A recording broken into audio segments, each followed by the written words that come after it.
is up, guys? It is your boy, you know who it is, and I'm here to bring you guys another lightsaber review. Now, before we hop into this, I want to take a second to thank Tatooinelightsabers for hooking us up with today's lightsaber for review.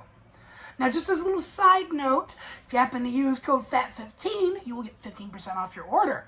Now, let's dive right into this. Today's saber we're reviewing is the Divine Power, which sounds like a lightsaber from a D&D game. Of course, coming from Tatooinelightsabers. Just another little side note, we will go over the electronics in a separate video here in about a week or two. Both the Argo and the Divine Power use extremely similar, if not the same electronics, so I kind of wanted to go over that more in depth with you guys at a later date when I've had a chance to do a little more research on it and, of course, look more into it, just to kind of give you guys an idea of what's in these bad boys. But for now, let's take a look at the Divine Power. To start with, does it deserve its name? Because, whew, I think it does. I think it does. It looks just like any Jedi weapon, and it is absolutely gorgeous. Now, this is one of those just normal sabers, flat top there from the emitter. Last week we did what was called a slanted emitter. And, well, let's go over the looks real fast, more in depth. We have a two-tone silver and black saber right here, which looks amazing. Now, something I could kind of see as a little inspiration would be here, with the Maul saber, where it has kind of little bits that jut up. I like this. It just adds more of a Star Wars flair. This feels like a saber that maybe Customizability or even Shoutout would have used, I feel like. You know, Customizability as a young Jedi Padawan would have had this, or maybe even Shoutout for her first saber before she did all her work. But either way, beautiful saber, and just like the Argo, it is simplistic in its looks, but it is that simplicity that brings it its beauty. Now, the mix of silvers and blacks and putting it where it is honestly gives it a nice industrialized look. And as you look with someone who has belief that this weapon, as simple as it looks, is going to dominate the fields. That sounded weird. But dominate the battlefields. Let's go over some more design elements here. The pommel. I've not seen too many pommels that go for this, where it looks mostly the same width of the saber. And even at the very end it is. But in reality, it tapers slightly inward, leaving a small little bit there. Now, I like that. I've not seen too many sabers designed this way, with a pommel like this. And it looks great. It looks like, okay, yeah, that looks a little bit more ornamental than your average pommel. And, well, besides my table being at an angle, it allows it to stand up just fine for display. Makes a beautiful mantelpiece, makes for a good little dueling saber, too. How does it feel in the hand? Well, I mean, for some people, they may have some issue with the bolt here.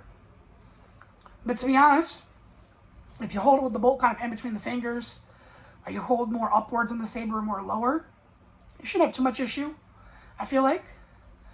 And I like having that kind of bolt there. It just kind of offers a bit more of a feel for me.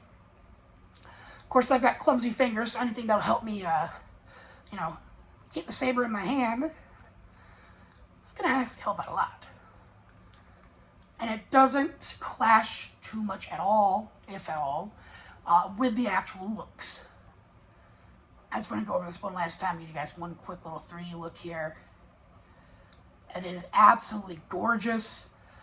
I give this saber a beautiful 7.5 out of 10.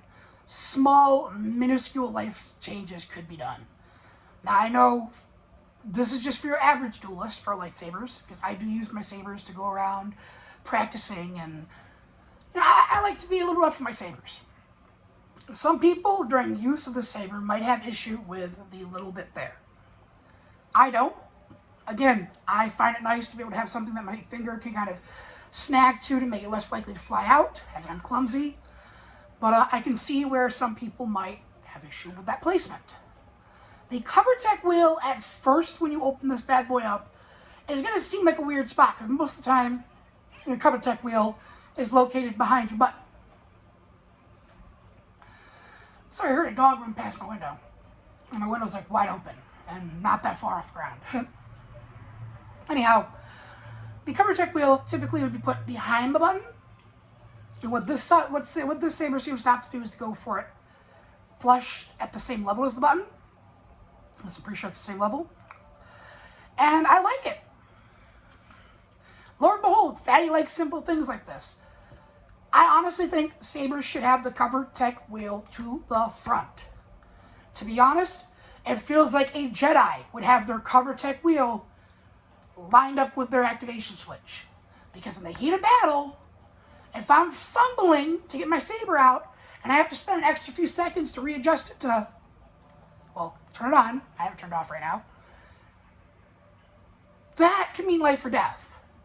So for me, seeing the cover tech wheel on the same X and Y axis of the, not X and Y, but it's X, Y, so on the same X axis as the button. I like that. I like it a lot. And in lore, it makes sense. Not bad at all. I love it. This offers a lot of customizability, just like the Argo. Not as much, though. I feel like the Argo, being more of a two-tone silver, it offers a little bit more customizability with the cosmetic modifications. But in reality, it is not much less than the Argo. Just very slightly. And that's just like, I don't know. Everyone likes the black and silver sabers. So I don't think anyone's going to have issue with it. This here is one Bad Man Pajama. And I hope you guys will take a chance to check it out over on Tatooinelightsabers. Again, I will go over the electronics of this and the Argo later on in about a week or two. I want to take some time to do a little reading up on what they are, how they function, so I can give you guys a more in-depth review of the electronics themselves. Remember, if you guys have enjoyed today's video, or you like the way this looks, or just the way I'm telling it to you, like go over to Tatooinelightsabers.com and go scoop yourself up one of the Divine Powers, even the Argo. It's up to you which way you do go.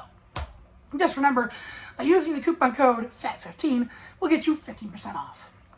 I love you guys and can't wait for our next video, which of course will be Jedi in Reality.